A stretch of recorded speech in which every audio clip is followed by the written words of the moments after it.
প্রচণ্ড খরাতাপ নিয়ে আসছে জ্যৈষ্ঠ। রংবাহারি সব ফল গ্রীষ্মের রুদ্ররূপের বিপরীত।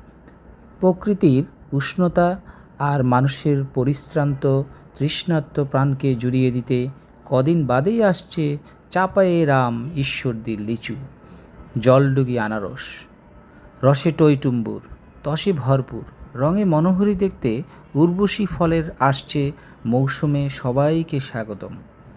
খ্রিস্টপূর্বাব্দে মহাবীর আলেকজান্ডার থেকে পার্শ্বের কবি আমির খসরু পর্যন্ত সুমিষ্ট আমের বাহারে সুবাসে সুমিষ্ট রসের গুণগ্রাহী ছিলেন। তবে জ্যৈষ্ঠকে মধুমাস বলা হলেও এ নিয়ে আছে মতভেদ।